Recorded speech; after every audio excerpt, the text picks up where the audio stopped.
Doble kayod ang Kamara para maipasa ang 2024 national budget. Una nang sumalang ang pondo ng Office of the President.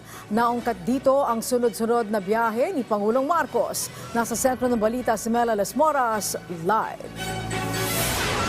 Angelic, inaasang ipapasa na bukas ng Kamara sa ikatlo at huling pagbasa ang panukalang 2024 national budget. Kaya naman, sunod-sunod na ang pagsalang sa plenaryo ng iba pang nalalabing ahensya ng pamahalaan. Pasado alas 9 ng umaga kanina nang magsimula ang plenary deliberations ng Kamara ukol sa 2024 General Appropriations Bill at unang ang sumalang ang panukalang pondo ng Office of the President. Sina House Deputy Majority Leader Erwin Tulfo at Appropriations Vice Chair Ching Bernos ang nagsilbing OP budget sponsors.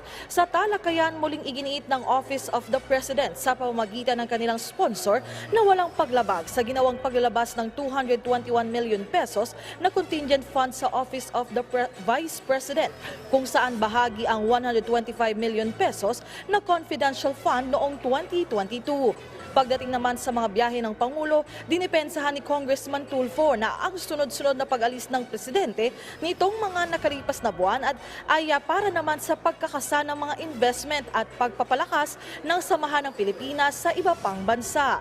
Sa debate, naungkat din ang issue ukol sa mga environmental activists na bumaliktad sa isang press conference ng NTF-ELCA kamakailan.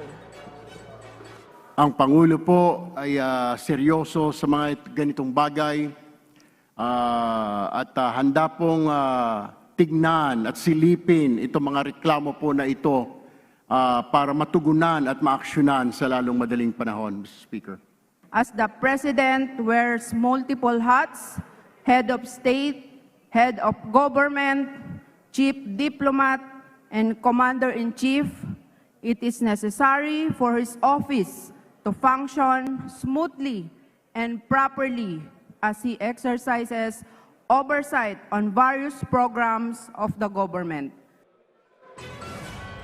Ngayong hapon, sunod-sunod naman ang magiging pagsalang ng iba pang ahensya ng pamahalaan. Bago ito, tiniyak ni House Speaker Martin Romualdez na sa loob nga ng linggong ito, matatapos na ng Kamara ang pagtalakay sa panukalang 2024 budget, alinsunod na rin sa kanilang plano. Asahan mo, itong Wednesday, tatapusin natin yung national budget, third and final reading on the part of the House of Representatives. At itong budget is for the Filipino people to bring more services.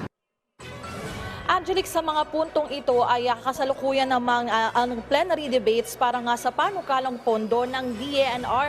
At Angelic, isa pa sa mga malaking sangay ng pamahalaan na inaabangan ngayong hapon ay ang pagsalang sa plenary debates ng panukalang pondo ng Office of the Vice President. At yan nga ay inaasahan natin abutin hanggang mamaya.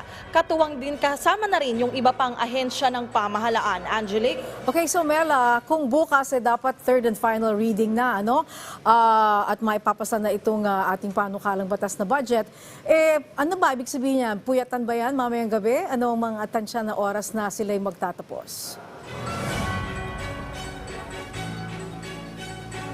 Kagabi o kanina ay umabot yan ng halos alauna ng madaling araw, ay inaasahan ganyan din ngayong araw at bukas pa, kasi Angelic, inaasahan talagang gagabihin yung pagpasa ng budget, kasi bukas kahit ipapasa na nila yan sa ikatlo at huling pagbasa, may ibang ahensya pa na natitira na sasalang muna sa plenary debates. So after pa nun, yung magiging final discussion kung may mga amendments doon nga, after pa nun, sa kahuli-hulihan pa yung pagpasa ng panukalang budget. So Angelic, talagang inaasahan natin na talagang gagabihin o aabuti ng madaling araw. Pero Angelic, sa isang pahayag ni House Secretary General Reginald Velasco, sinabi nga niya na normal lang at legal yung mga ganitong proceedings na inaabot ng madaling araw dahil ito ay bahagi pa rin ng pagtupad ng tungkulin at responsibilidad ng mga mambabatas. Angelic? Okay, maraming salamat, Mela Lesmoras.